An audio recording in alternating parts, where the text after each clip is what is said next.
Hello student, मैं अतुल धाकड़। जैसा कि यूट्यूब के इस ऑनलाइन चैनल पर आपको thermal engineering and gas dynamic subject के वीडियो लेक्चर प्रोवाइड करा रहा हूँ।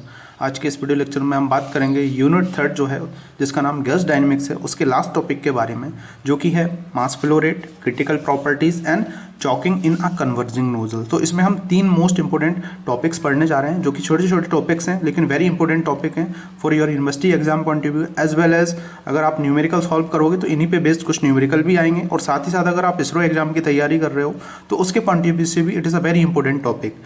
तो सबसे पहले हम स्टार्ट करते हैं स्टार्टिंग में मास फ्लो रेट। मास फ्लो रेट होता क्या है? तो mass flow rate is the mass of substance which passes per unit of time. ठीक है, अगर जो है पर यूनिट टाइम से कोई सब्सटेंस का मास फ्लो हो रहा है इन नोजल या डिफ्यूजर, तो उसे हम बोलते हैं मास फ्लो रेट। ठीक है, इसको हम लिखते हैं सबसे पहले, मास flow rate is the mass of substance which passes per unit time। ठीक है, तो जैसे कि मास फ्लो रेट को m डॉट से डिनोट करते हैं, और अगर इसका एक फॉर्मूला लिखें हम, तो mass flow rate is equal to हो जाता है मास अपॉन टाइम। पर टाइम में इतना केजी मास जो है वो निकल रहा है, तो इसकी यूनिट होती है केजी पर सेकंड। ठीक है, मतलब अगर नोजल से मैं बात करूं तो इतने पर टाइम में इतना केजी मास जो है निकल रहा है। ठीक है, गैस का, वो हमें ये बताता है। तो इसकी इक्वेशन होती है m dot is equal to rho A V. Rho A V क्या होता है आपका? यहाँ ये डेंसिटी है जो फ्लूइड है, उसके बाद ये क्या है? एरिया। ठीक है, उसके बाद ये है आपकी वेलोसिटी। तो तीनों चीज़ें होंगी, इसके रिस्पेक्ट में हम मास फ्लो रेट निकालते हैं। तो इस इक्वेशन को हम क्या बोलते हैं? ये इक्वेशन जो है ये आप हमें बताती है मास flow rate at any section of nozzle in a compressible fluid. तो कंप्रेसिबल फ्लूइड जो है उसके लिए मास फ्लो रेट है any section in nozzle, nozzle के किसी भी सेक्शन से कितना मास फ्लो रेट हो रहा है, वो चीज़ हमें ये बताता है फॉर कंप्रेसिबल फ्लूइड, जो कि गैस डायनेमिक्स का पार्ट है। तो अगर इसके रिस्पेक्ट में डिस्चार्ज निकालना चाहें तो जनरली इससे हम डिस्चार्ज जो है वो फाइंड कर सकते हैं, जैसे हम क्यू भी बोलते हैं जनरली, जैसे कि क्यू भी इसको बोला जाता है, या फिर एम डॉट अपॉन ए, जो कि होता है आपका ए बी, जो कि कंटिन्यूटी इक्वेशन फ्लूइड मैकेनिक्स के अंदर हम पढ़ते हैं A1 V1 is equal to A2 V2। ठीक है, तो एक सेक्शन को दूसरे सेक्शन के रिस्पेक्ट में आप जो है मास फ्लो रेट निकाल सकते हो। तो अब जो है ये तो हो गया आपका मास फ्लो रेट, आपको समझ में आ गया होगा, एक दो नंबर में आ जाए या कुछ इस पे बेस्ड फार्मूलेज आए तो you can find each and every value with this formula. लेकिन अब हम बात करेंगे क्रिटिकल प्रॉपर्टीज़ के बारे में। क्रिटिकल प्रॉपर्टीज़, तो क्रिटिकल प्रॉपर्टीज़ क्या होती हैं इसको मैं भी समझाऊंगा। पहले हम इसके फॉर्मूले को निकालते हैं और उसके बाद फिर मैं एक डायग्राम की मदद से इसको आपको समझाता हूँ। तो क्रिटिकल प्रॉपर्टीज़ के लिए आपको इसी फॉर्मूले का यूज़ करना है, ये जो फॉर्मूला है, जैसे कि m dot is equal to rho A V. ठीक है, तो इसमें जो है हम क्या करेंगे, इसके अंदर हम ये जो रो है और ये जो ए है इसकी वैल्यू निकालेंगे। जैसे कि मास फ्लो रेट हमें निकालना है या डिस्चार्ज आपको निकालना है, तो रो और वी इनकी वैल्यू आप निकालो सबसे पहले। तो इनकी वैल्यू कैसे निकालेंगे? अगर इसकी वैल्यू आपको निकालना है तो इसके लिए हम एक, आपने आइडियल गैस इक्वेशन जो है उसकी स्टडी कर रखी होगी, आइडियल गैस इक्वेशन, क्योंकि ये गैस की हम बात कर रहे हैं, यहाँ पर यूनिट का नाम ही गैस डायनेमिक्स है। तो P V is equal to M R T. ठीक है, P V is equal to M R T हो गया। यहाँ से हम क्या करें, यहाँ से जो है हम पी अपॉन आर टी, ये पी आर टी को जो है हम यहाँ पे ले गए, और ये जो m बचा हुआ है यहाँ पे ये हो जाएगा v। तो ये m अपन v क्या होता है? मास अपन वॉल्यूम रो होता है, जिसे हम डेंसिटी बोलते हैं। तो rho is equal to p upon r t. एक तो ये हो गया इसका, ये निकाले। अब v की वैल्यू निकालेंगे, तो v की वैल्यू कैसे निकालेंगे हम? जैसे कि हम देखते हैं जब भी हम गैस डायनेमिक्स की स्टडी करते हैं तो मैक नंबर का हम जरूर यूज़ करते हैं। तो मैक नंबर क्या होता है? m is equal to v upon c. ठीक है, ये वेलोसिटी ऑफ जो एयर फ्लो हो रहा है उसका, और सी सोनिक वेलोसिटी, साउंड की वेलोसिटी। तो यहाँ से हम v की वैल्यू निकाल सकते हैं, c डॉट m। दोनों फार्मूलेज आ गए, इन दोनों फार्मूलेज को हम जो है यहाँ पर पुट कर देंगे इस फार्मूले के अंदर। ठीक है, ये जो फार्मूला है, तो m dot a is equal to ये हो जाएगा आपका p अपॉन आर टी। ठीक है, और सी डॉट एम। अब क्या करेंगे, जैसे ही ये आ जाएगा, अब ये जो इक्वेशन आपकी मेन इक्वेशन जो आ गई है, ये डिस्चार्ज के लिए ही है एक इक्वेशन, इसको मैनिपुलेट करेंगे। इस इक्वेशन को मैनिपुलेट मतलब इसमें कुछ तोड़ा मरोड़ करके, इसमें कुछ चीज़ें चेंज करके, इसमें हमें क्या लाना है, जैसे कि मैंने आपको स्टैग्नेशन प्रॉपर्टीज़ के बारे में बताया था, टी नॉट अपॉन टी, और एक होता है पी नॉट अपॉन पी, ये प्रेशर, और ये हो गया क्या आपका, ये टेम्परेचर, ये आपका स्टैग्नेशन, ये स्टैग्नेशन पी नॉट वाला, और ये मूविंग वाला है। तो ये ऐसी इक्वेशन लेके आना है। क्यों ये इक्वेशन लाएंगे, तो हम वो इक्वेशन को इसमें पुट कर देंगे, जो कि मैंने स्टैग्नेशन प्रॉपर्टीज़ में आपको इनके फॉर्मूलेज बता रखे हैं। तो इसको मैनिपुलेट करेंगे। मैनिपुलेट कैसे करते हैं किसी भी इक्वेशन को, इसको आपको समझना है। जैसा कि यहाँ पर ये लिखा हुआ है पी, हम पी नॉट लेंगे, है ना, या तो पी नॉट अपॉन पी कर लो या पी अपॉन पी नॉट कर लो, इसको अपोजिट कर लेंगे हम ऐसे, तो 1 अपॉन समथिंग हो जाएगा। तो ये पी तो है हमारे पास, यहाँ पे पी नॉट इंटू एक पी नॉट और का इंटू कर देंगे, क्योंकि हमें ये वैल्यू चाहिए इसकी। तो मैंने इसको अगर इससे कैंसिल करोगे तो वही चीज़ आ जाएगा आपका, देखो,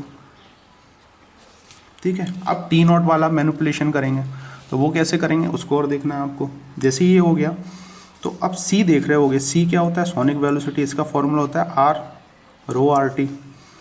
तो p upon P naught into ये P not upon r T into under root gamma R T, और ये हो जाएगा एम मैक नंबर, ठीक है। अब यहाँ पे कैसे मैनिपुलेशन करना है, इसको थोड़ा सा ध्यान देना है ना। इस मैनिपुलेशन को हमें ध्यान देना है, जैसे कि पी अपॉन पी नॉट इतना आपको मालूम है, उसके बाद गामा आर टी इंटू ये जो पी नॉट बचा आपका ये वाला। अब ये जो आर टी और आर टी है, अगर R T under root R T into under root R T कर दूँ मैं, दोनों को हटाएंगे तो एक ही तो आर टी बचेगा, तो यहाँ पे R T into are T कर दिया मैंने, ये मैनिपुलेशन चल रहा है। उसके बाद एम, और उसके बाद टी को भी ले लेंगे हम, under root T not upon T not, ठीक है। हो गया, होप आपको समझ में आ गया। ये मैनिपुलेशन किया, अगर इसका कैलकुलेशन करोगे तो आपको ऊपर वाली इक्वेशन मिल जाएगी। अब इसमें क्या करना है, देखना समझना, अंडर रूट वाली चीज़, जैसे under root gamma are T, नीचे गामा वाला कोई सेक्शन नहीं है, लेकिन आर टी वाला है, तो ये आर टी वाला एक आर टी से कट जाएगा। तो अब जो है हम इसमें एक मेन इक्वेशन लिखने वाले हैं, ये हो जाएगा आपका। उसके बाद डॉट पी नॉट, ये पी नॉट बचा, under root T not upon T, कौन सा, एक ये वाला टी ले लिया आप, क्योंकि रूट्स वाले वैल्यू हैं तो रूट वाले वैल्यू को हम ले सकते हैं। अब बचा कितना, 1 अपॉन टी नॉट बचा, है ना। उसके बाद क्या बचा, गामा अपॉन आर, ये गामा बचा था यहाँ पे, और ये एक आर ये बच गया था, डॉट एम, और ये हो गया एम। होप आपको समझ में आ गई होगी। ये मैनिपुलेशन किया है, चेंजेस करके कट करोगे सेम टू सेम, वही इक्वेशन जो है आपके सामने आ जाएगी। तो होप आपको इतना समझ में आ गया होगा अभी। अब क्या करना है, ये जो दो इक्वेशंस है, ये इक्वेशंस क्या बताती हैं आपको, स्टैग्नेशन वाली इक्वेशंस मैंने ऑलरेडी आपको डिस्कस करके रखा हुआ है ये, तो वो मैं समझाता हूँ। एक तो है आपका कौन सा, पी नॉट वाली इक्वेशन, ठीक है। इसका क्या होता था, जैसे कि हमने इसके लिए फाइंड किया था, gamma minus 1 upon 2 M square gamma upon gamma minus 1, ये इक्वेशन हमने निकाली थी। लेकिन इसको अगर आप अपोजिट करके लिखोगे, ठीक है, तो कैसे लिख सकते हैं हमको, पी अपॉन पी नॉट, यही तो हमारे पास है अभी पीछे वाले फॉर्मूले में। तो इसको हम लिखेंगे 1 अपॉन हो जाएगा ये पूरा, 1 plus gamma minus 1 upon 2 M square gamma upon gamma minus 1, और इसको ऊपर ले जाओगे तो ये जो वैल्यू है ये माइनस में हो जाएगी,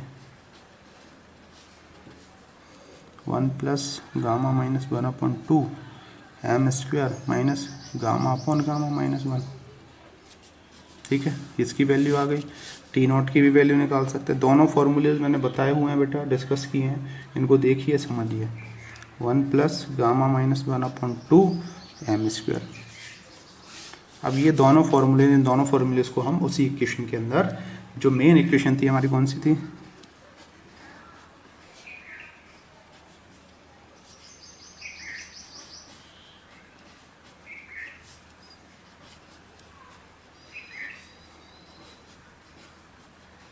थोड़ा कॉम्प्लिकेटेड है लेकिन है सिंपल, कुछ भी इतना टफ नहीं है इसमें। अब इसके अंदर जो है हम सभी जो वैल्यू हैं, सभी वैल्यू को पुट कर देंगे। तो एक एक करके सभी वैल्यू को पुट करते हैं, है ना। तो इसमें जैसे कि हम देखते हैं क्या क्या चीज़ें नहीं रख पाओगे आप, उन चीज़ों को आप इधर कर लो। जैसे कि गामा अपॉन आर, ये आपका इधर रहेगा, इधर से पी नॉट का कोई काम नहीं है। उसके बाद अंडर रूट टी नॉट, इसका भी कुछ काम नहीं है। उसके बाद एम का भी कुछ काम नहीं है। अब ये दो वैल्यू बची है आपके पास, है ना। तो दो वैल्यू में सबसे पहले पी अपॉन पी नॉट की वैल्यू रखेंगे, ये वाली। तो ये आ जाएगी 1 plus gamma minus 1 upon 2 M square, हो जाएगा आपका गामा अपॉन गामा माइनस 1। और साथ में इनटू में आ जाएगी कौन सी इक्वेशन, कौन सी वाली आएगी आपकी, ये वाली।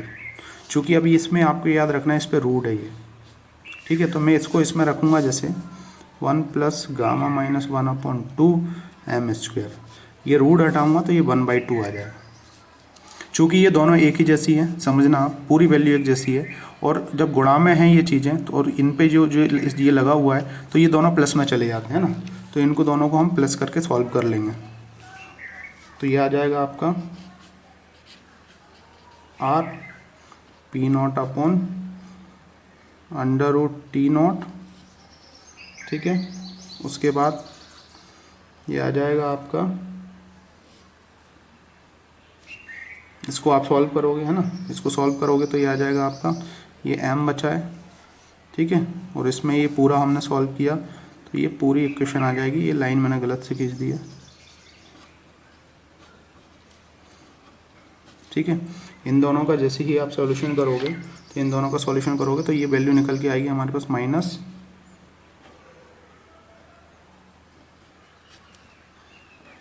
ठीक है। ये माइनस में रहेगी, इसको हम नीचे ले जा सकते हैं। इसको सॉल्व कर लेना आप, अंडर रूट टी नॉट। अब ये माइनस में माइनस को नीचे ले जाएंगे तो ये m इधर आ जाएगा, 1 प्लस 1 अपॉन माइनस 1। तो ये जो है, ये इक्वेशन जो है, ये डिस्चार्ज की इक्वेशन है मैक नंबर के रिस्पेक्ट। ये चीज़ याद रखना, it is a very important equation. आप डिस्चार्ज निकाल सकते हो नोज़ल के लिए, है ना, डिफ्यूजर के लिए, बस m की वैल्यू चेंज हो जाएगी। तो इससे इसमें क्या है, ये आपका है मास फ्लो रेट, मास फ्लो रेट की इक्वेशन है, ठीक है। और ये जो मास फ्लो रेट की जो डिस्चार्ज की अगर मैं बात करूं तो it is depend upon the m only. जो डिस्चार्ज है आपका किस पे डिपेंड करता है, m। और m तीन तरीके से लिखते हैं, less than 1, m is equal to 1, m greater than 1। ये हो जाएगा आपका सबसोनिक, सोनिक और सुपरसोनिक, उसके अकॉर्डिंग ये चीज़ें चेंज हो जाएंगी, ठीक है। तो ये इस पर डिपेंड करता है। अब इसमें अगर मैं बात करूँ, एक चीज़ याद रखना आपको, P not, T not, gamma and R जो है ये कांस्टेंट हैं आपके, ठीक है। ये सभी कांस्टेंट वैल्यू होंगी।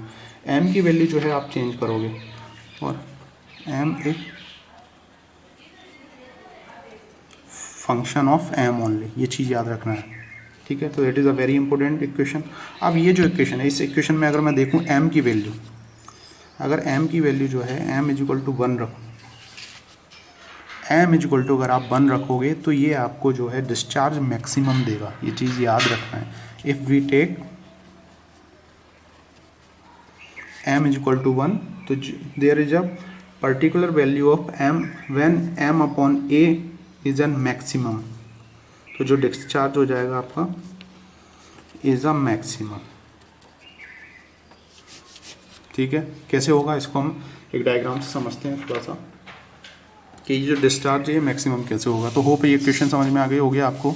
नोट कर लो इसको, 2-3 बार सॉल्व करना, आसानी से सॉल्व हो जाएगी। अब ये डिस्चार्ज मैक्सिमम कैसे होगा एम के, जैसे कि हमने नोज़ल को देखा, समझना इधर हमने ये कॉन्सेप्ट भी समझ रखा है। ये नोज़ल है, यहाँ पे कहीं या रिजर्वायर लगा होता है, यहाँ पे हम आगे डिफ्यूजर लगाते हैं। इसको हम क्या बोलते हैं, इसको बोलते हैं हम एक डाइवर्जिंग और एक होता है आपका कन्वर्जिंग। दो एरिया जो है वो आपके लगे होते हैं, ठीक है। अब इसके रिस्पेक्ट में अगर जो है हम बात करें, जैसे कि ये जो नोज़ल है, इस नोज़ल में जैसे होता क्या है, यहाँ से कोई गैस फ्लो हो रही है, ठीक है। तो इधर प्रेशर कम होता है, वेलोसिटी बढ़ती है, ठीक है। और जैसे कि मैं बात करूँ मैक नंबर की, तो मैक नंबर कैसे वेरी होता है, यहाँ पे मैक नंबर लेस देन 1 होगा, ठीक है। जैसे जैसे बढ़ते जाएंगे A1, यहाँ पे मैक नंबर जैसे कि 0.5 है, 0.6 है, तो ये जो है यहाँ पे मैक नंबर 1 होगा नोजल की कंडीशन में। फिर जो है फिर और इंक्रीज़ होता जाएगा। ऐसे अगर जाओगे ना तो आप डिफ्यूजर लगाओगे तो मैक नंबर जो है आपका ग्रेटर देन 1 होता जाएगा। तो यहाँ पे फ्लो जो है जैसे कि मैंने बताया था यहाँ पे सबसोनिक, सोनिक एंड सुपरसोनिक, इस टाइप से फ्लो जो है वो बढ़ता जाता है। तो मैक नंबर हमें यही बताता है, ये चीज़ें बताता है कि अगर हम कन्वर्जिंग एंड डाइवर्जिंग नोजल दोनों को लगाएं तो किस टाइप से जो है फ्लो का वेरिएशन होता है। ठीक है, तो इसमें एक चीज़ जैसे मैंने डिस्कस की थी कि हम बात कर रहे थे क्रिटिकल प्रॉपर्टीज़ क्या होती हैं,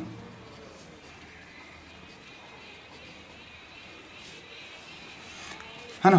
क्रिटिकल प्रॉपर्टी, अगर जो है मैं ये वाला जो एरिया है इस एरिया को हटा दूं, ओनली नोजल की मैं बात करूं, ठीक है, सिर्फ हम नोजल की बात करें, नोजल से डिस्चार्ज की हम बात करें, तो होगा क्या, जैसे ही ये जो नोजल है, समझना क्रिटिकल प्रॉपर्टीज या चॉकिंग की मैं बात करूँ, है ना, चॉकिंग कंडीशन क्या होती है या चॉकिंग पॉइंट क्या होता है, तो it is nothing, it is a point when flow rate is constant.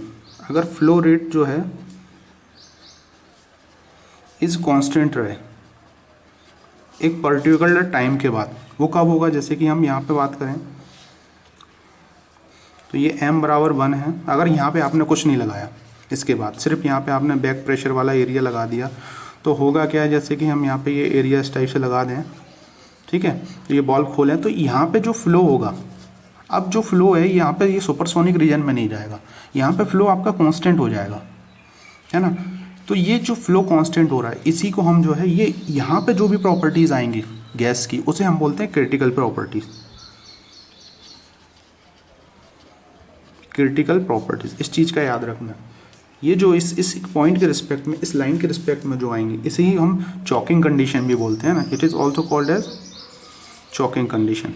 क्यों कंडीशन चॉकिंग कंडीशन, क्योंकि इसमें जो फ्लो होगा, देखो यहाँ तक तो मैक्सिमम होगा, ये जो मैक्सिमम फ्लो होगा यहाँ पे मैक्सिमम डिस्चार्ज होगा, जो कि अभी मैंने फार्मूला बताया, वो फार्मूला आप यहाँ पे लगा के मैक नंबर 1 रख के उसके रिस्पेक्ट में डिस्चार्ज निकाल सकते हो, ठीक है। तो इसी को हम क्रिटिकल प्रॉपर्टीज़ बोलते हैं, जिसमें आपको T0, P0 जो है P* बोलते हैं जनरली, ये सब की वैल्यू निकाल सकते हो। चॉकिंग कंडीशन वही कंडीशन होती है जहाँ पे क्या होगा, मास फ्लो रेट जो है वो आपका इस टाइम के बाद कांस्टेंट हो जाएगा, ना बढ़ेगा ना घटेगा, है ना, कांस्टेंट हो जाएगा। तो इसलिए जो है हम, आपने देखा होगा कि हम जो है कन्वर्जिंग एंड डाइवर्जिंग जो है उसका अरेंजमेंट करके रखते हैं। क्यों, क्योंकि मास फ्लो रेट आपका जो है यहाँ से जैसे जैसे जाएगा फिर बढ़ेगा, जैसे जैसे यहाँ पे जो प्रेशर है, इसको प्रेशर को, यहाँ के अंदर का प्रेशर कम होगा, ये प्रेशर जो है ये कम होगा, लेस होगा, और यहाँ पे जो है ये एटमॉस्फेरिक प्रेशर होगा, यहाँ पे बॉल लगा, जैसे जैसे मैं बॉल को खोलूँगा तो ये एटमॉस्फेरिक हायर प्रेशर जो है और ये लोअर प्रेशर है, दोनों में डिफरेंस होगा, तो ये क्या करेगा,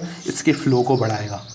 तो इसलिए इसको चॉकिंग कंडीशन बोलते हैं, क्रिटिकल कंडीशन रहते हैं। और इस क्रिटिकल कंडीशन पे आप critical pressure, critical temperature, critical area जो है सब चीज़ें निकाल सकते हो, ठीक है। तो ये चीज़ याद रखना है, इसलिए we can use diverging and converging nozzle, दोनों का यूज़ करते हैं हम, है ना, ताकि फ्लो बढ़ने के बाद फिर फ्लो जो है वो आपका मतलब सब सोनिक टू सुपरसोनिक में जाए। हमें सुपरसोनिक जो अगर आपको चाहिए फ्लो, तो उसके रिस्पेक्ट में ये काम करता है। इस चीज़ को याद रखना है बेटा, भूलना नहीं है, ये चीज़ याद रखना है आपको, ठीक है। तो होप आपको ये चीज़ें समझ में आ गई होंगी। तो जैसे कि मैंने बताया कि when m = 1 the discharge is maximum, है ना, and the nozzle is said to be a choked. ये चीज़ याद रखना है, इसको लिख लो, when m = 1 the discharge is maximum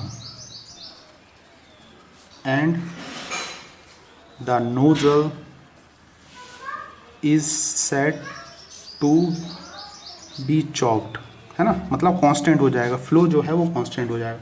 the properties are the throat, और इसी को हम थ्रॉट्स बोलते हैं। ये जो प्रॉपर्टीज है आपकी,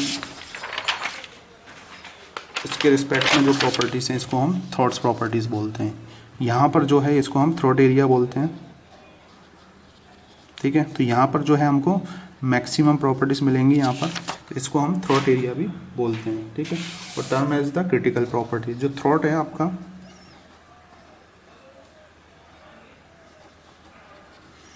थ्रॉट पे ही हमें क्रिटिकल प्रॉपर्टीज मिलती। ये जो थ्रॉट है इस पे ही हमें क्रिटिकल प्रॉपर्टीज मिलेंगी, ये यहाँ पर m = 1, और इसी के रिस्पेक्ट में इसको हम थ्रॉट बोलते हैं, और यहीं पे हमें क्रिटिकल प्रॉपर्टीज़ मिलेंगी।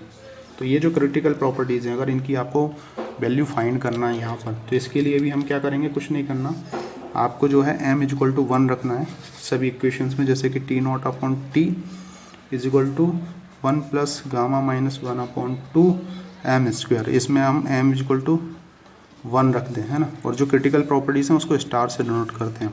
तो इसमें क्या करूँगा, T not upon T is equal to ये हो जाएगा आपका गामा प्लस 1 अपॉन 2, और इसको अगर हम उल्टा कर दें तो ये हो जाएगा आपका टी स्टार, ये वही चीज़ है, upon T 2 upon gamma plus 1। तो इसका मतलब क्या है, ये ऊपर जो है ये टी स्टार, ये वाला पॉइंट, इसके रिस्पेक्ट में ये वैल्यू निकालना है। और अगर आपको यहाँ की वैल्यू दे रखी है रिजर्वायर की, जो कि है आपका कौन सा, स्टैग्नेशन, तो we can find out this value, ठीक है।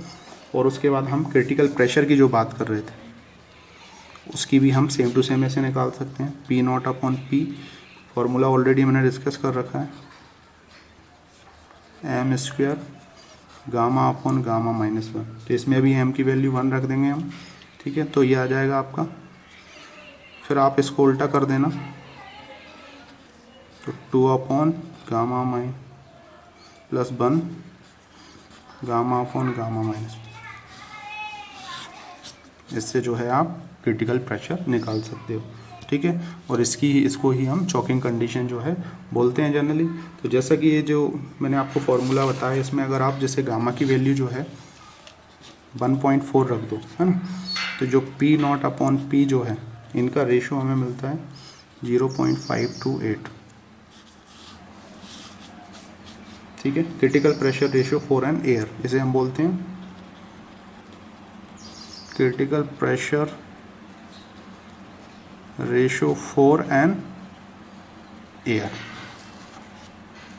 पूछता है बहुत बार, ये क्वेश्चन पूछता है आपके इसरो एग्जाम में पूछता है, और बहुत सारी चीज़ों में ये पूछता है। ऐसे ही हम क्रिटिकल टेम्परेचर का निकाल सकते हैं, है ना।